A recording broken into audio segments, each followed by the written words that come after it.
hope you like my new microphone. It is not actually mine. I am borrowing it. I'm gonna try and film as many videos as I can while I have access to it. I just got back from the gym and I'm in a very talkative mood. So today we are going to be discussing whether the IB diploma is actually worth it. Credentials. I graduated from the IB a year ago, over a year ago now, actually, May 2023. And I graduated with a 43. I'm going to be running through what I thought of the IB and whether I would recommend it. To give you a short answer before I go into the reasons, I would say yes, the IB was worth it in my opinion. I found that even though it was very difficult and very challenging, it gave me a lot of useful skills, especially things like writing and research, which I'm still using now at university. Do keep in mind that I do a social science degree, so this might be different for STEM people, I don't know. First of all, if you want to do the IB, you have to be committed to working hard and putting in a lot of effort, which obviously goes for any sort of high school program, regardless of what country you're in, but the IB especially is very notoriously known for being difficult. And you will have a lot of deadlines, you will be stressed at times, and overall it's not going to be easy, but at the same time you will come out with a lot of skill development, so especially like I said, things like research and writing, also citation, which is something that I kind of never really realized, but having done the MYP and diploma program, I realized that citation is a skill that they teach you so extensively, and it's kind of like always a must. I don't know if this is just my school, but that was something which now at uni I'm finding very helpful, as I actually know how to cite. And all of these skills essentially are very helpful if you plan on doing further study, which kind of leads to my next point. Think about what you want to do after university. Obviously, if you're watching this, you're probably like 16, so obviously you wouldn't know what you want to do with your life, but you probably have somewhat of a general idea of whether or not you want to go to university, as well as what country you want to study in. So thinking about that, if you are more interested by more social science, more essay-based subjects, then those kinds of research and writing skills will really benefit you. Also think about if your national curriculum is easier and still equally valued by universities, could that be a better option? So in some countries, you might find that, for instance, the way they convert IB points to other countries is often a little bit weird, just because it's a bit hard to measure when you have so many subjects. You might find that, for instance, the IB equivalent of whatever it is in your national curriculum, it would be way easier to get that score in your national one, in which case you might as well just do that if you feel like that is a better option. From what I've heard, people say that the IB is better for the US since you don't go in with like a declared major, you kind of just studying everything and then deciding later on, whereas A levels are better for the UK because you're kind of like building a deeper knowledge of the few subjects that you're gonna specialize in later at university or that you're actually gonna use in the future. Obviously that's just one perspective and it's just something that I've heard about and read online, but I did not apply to universities in the US, so I can't really say.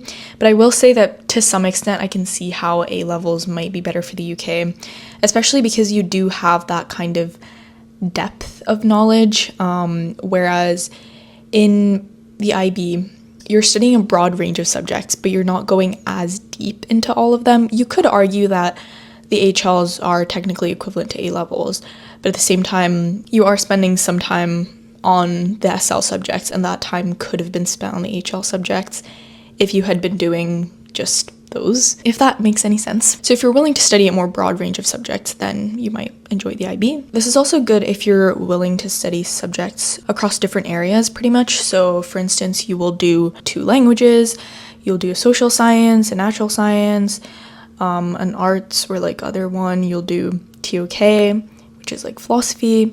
So you have that kind of breadth. And that's something I found quite enjoyable in IB because I never really got sick of my subjects because I was doing so many different ones at once. Just to clarify this, even though other curriculums might also have 6 or more subjects, IB specifically has a range. So like I said, languages, social science, natural science, math, you kind of have that variety across like different types of subjects, which on one hand this could be a disadvantage. For instance, if you're very set on studying like a humanities or a social science subject in the future and you don't really care about math and science, then yes, you can still choose an easy one like AISL and ESS, but at the same time, those subjects will ultimately affect your final overall grade, and vice versa. If you really want to do like math or computer science or engineering, then you still need to do the social science and the languages. So keep in mind that you kind of have to be fairly well-rounded, or at the very least willing to put effort into subjects that you might not care about as much. Another thing I have to emphasize is to succeed in the IB, you have to be kind of okay at writing or even enjoy writing. You don't necessarily have to enjoy it, but I think your writing skills have to be somewhat decent to do well. So obviously this depends on your subject choice, but there is a lot of coursework in general because every single subject has some form of coursework, and that also goes towards your final grade, so it's not just exams. I would say you definitely do build up those writing skills over the course of the 2 years, but at the same time, I think if you go in having a general ability to write and form your thoughts well as writing in different styles, especially in a more academic and formal style, then that is a huge advantage. Next, this is like a really big one, but think about the quality of the IB program at the schools that you're looking at. So this is something I see so often, but some schools are either just very new to teaching the IB, or they have very few students studying the IB, whereas the majority are doing like the national curriculum or any other curriculum. And so there's not enough resources or teachers to properly teach the IB, and the teachers may not have a good knowledge of how the IB works, which would then affect your grades, and that's not necessarily the teacher's fault. And if more students are doing a different curriculum, obviously that's where their priority would be. I would say this puts you at a significant disadvantage because you will already have to do so much more self-study. You'll likely have more difficulties with things like the IAs and the extended essay because these do require some amount of like teacher guidance. And overall, just not having enough resources at your school, I would say, could affect your grades. I think for myself, I was lucky to be at a school where the IB had been taught for many years, and so we had like good teachers, good resources, which I think was also part of why I was able to do well. That's not to say if your school is doing IB for the first time, you just shouldn't take it. I still think it's a good experience, but you do have to think about, say if you're aiming for like a very high score, you have to be willing to put in a lot of extra work by yourself. So that might be more self-studying, or more seeking out IB resources online, or just like taking more of your own initiative, partly because of how the IB exams are graded. So like the grade boundaries are set after the exams are done. So it's basically almost as if you're kind of like competing against everyone else who's taking the exam in the same time zone as you, because if all of them do well and you do badly, then the grade boundaries will be a lot higher. Obviously, if everyone does badly, then the grade boundaries will be lower, so it'll be easier to get a 7, for instance, but overall, just keep that in mind. It might be better that if you do decide that you want to do the IB, that you go to a school where it's already quite established, just because that will help you. Another part where you have to be kind of careful is like which math course you take, because the IB math courses are quite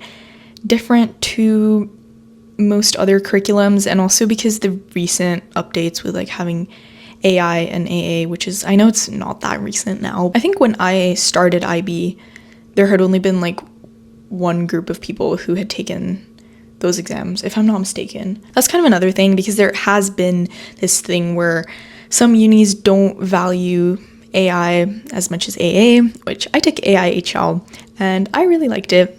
Actually, it was okay, but I did find that there were some courses I couldn't apply to, like for instance econ at Cambridge. If I wanted to do that, I would have had to take AAHL. You need to be clear on those distinctions and stuff like that, so before starting the IB, I would recommend doing a little bit of research just so you kind of understand how it works, which obviously isn't necessary, but it will help you, especially when it comes to things like college applications. I think cost is another thing, because I know a lot of IB schools are paid, so that's also, you might want to think about whether you're willing to do that.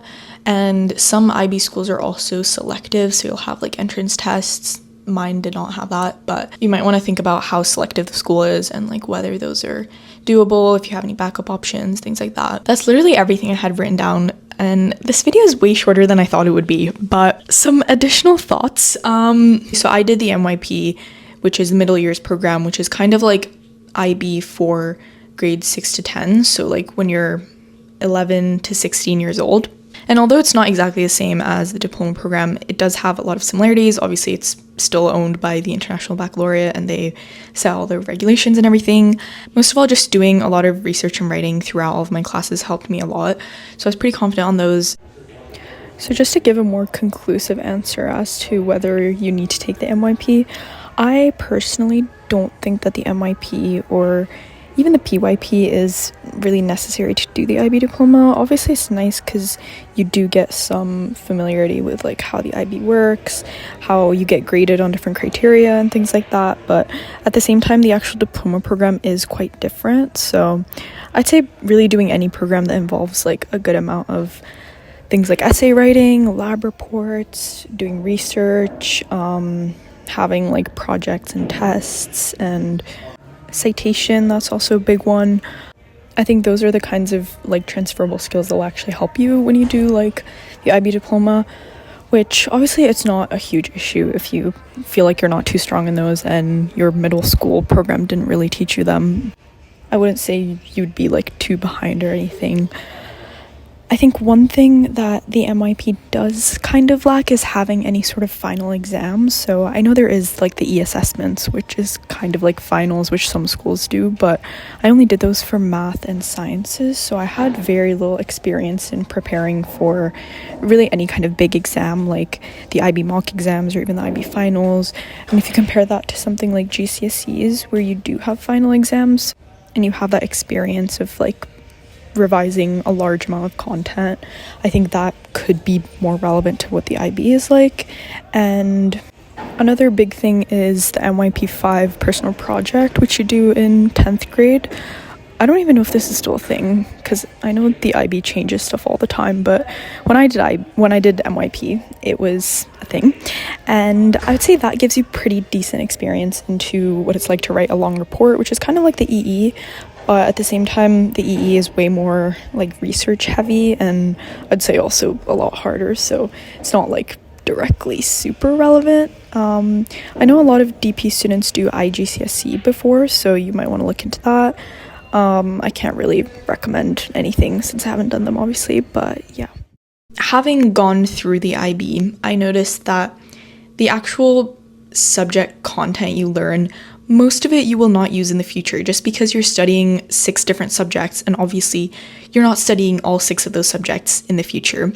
But it does teach you a lot about time management, building good habits, self-discipline, all of that kind of stuff, which is like soft skills that you're supposed to learn in school. But I think it really is noticeable because I think doing the IB requires you to build those skills almost naturally. Even to like survive, you have to have some amount of time management and some amount of motivation, self-management. And I think these are the kinds of skills that do really benefit you at university, and I would assume in the future as well. So even if you feel like you're studying a bunch of subjects and it's pointless, I think at the end of it, it really does feel worth it. And of course, meeting other IB students at university is just such a bonding experience because you've all gone through it together. So yeah, that is my advice on whether the IB diploma is worth it. My conclusive answer from my experience, like I said at the beginning, is yes, I found that it was worth it in my experience. But obviously, depending on what I've said in this video, you will have to decide for yourself.